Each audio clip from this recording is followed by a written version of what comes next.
Hello dear students. मेरा नाम अनिल कुमार श्रीवास्तव है।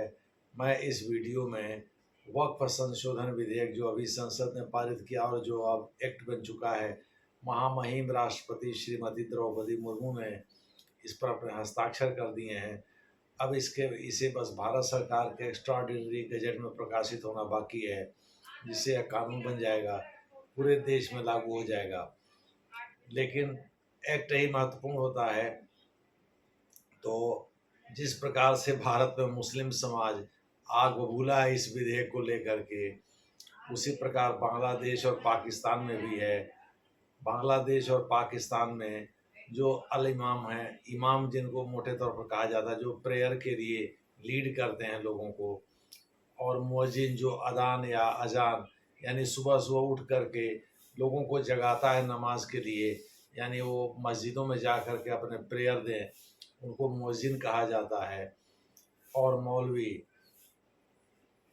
जो मोटे तौर पर मस्जिदों के हेड होते हैं, और मुतवल्ली जो कि वक्फ संशोधन विधेयक के अंतर्गत या वक्फ विधेयक 1995 के अंतर्गत, वक्फ अधिनियम 1995 के अंतर्गत जो वक्फ की संपत्तियों का प्रबंध करता था, प्रशासन करता था, वो मुतवल्ली। ये चार लोग जैसे समझा रहे हैं वैसे मुस्लिम समाज समझ रहा है। चूँकि जेडीयू जैसी कई पार्टियों के कुछ छुटभइये मुस्लिम नेता ने त्याग पत्र दे करके माहौल को और गर्म कर दिया है, और विरोधी दल के नेता नरेंद्र मोदी सरकार को घेरने में लगे हुए हैं।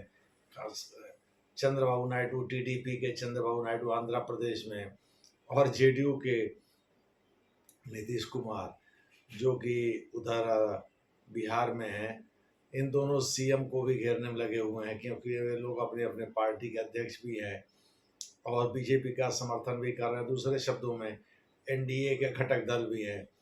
देखना, अब तो पारित हो गया है, अब तो ये एक्ट बन गया, कानून तो कभी भी बन सकता है।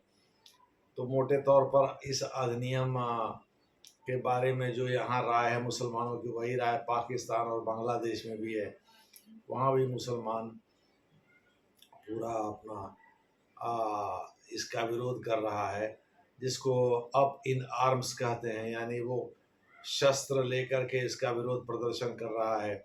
बांग्लादेश और पाकिस्तान की हालत यही है। मोटे तौर पर हम कह सकते हैं कि भारत में जैसा बड़े मुसलमानों ने या मौलवी, मुअज्जिन या इमामों ने समझाया है, जिस तरह से मुसलमान यहाँ इस वक्फ संशोधन अधिनियम जो 1995 के अधिनियम में संशोधन कर तमाम प्रावधान करता है, इस पर हम लोग पहले भी कई वीडियो बना चुके हैं। तो उसका जमकर के विरोध किया जा रहा है। भाई करे भी क्यों ना, क्योंकि बांग्लादेश और पाकिस्तान का मुसलमान थोड़ी बहुत लैंग्वेज अलग भले ही बोलता हो, लेकिन ब्लड और फ्लैश में तो वही है जो इंडियन मुसलमान है। मोटे तौर पर ये पहले भारत के हिस्सा हुआ करते थे, बाद में 1947 के बाद ये अलग हुए, और 1971 से बांग्लादेश बना, जो कि पहले पाकिस्तान का ही एक प्रांत था, ईस्ट पाकिस्तान। इस प्रकार से देखना ये है कि बांग्लादेश और पाकिस्तान आगे कैसे इस पर रिएक्ट करते हैं। बांग्लादेश और पाकिस्तान में जो इमाम हैं, जो मुअज्जिन हैं, जो मुतवल्ली हैं, जो मौलवी हैं, वो लोगों को चढ़ा रहे हैं, और लोग इसी पर अपना आग बबूला है कि भाई कैसे ये संशोधन विधेयक पारित हो गया। कहीं ऐसा तो नहीं है कि बीजेपी मुसलमानों को टारगेट कर और उन्हें प्रताड़ित कर रही है, जो कि ज़्यादातर कानून तो ये मुसलमानों को टारगेट कर ही बना रही है।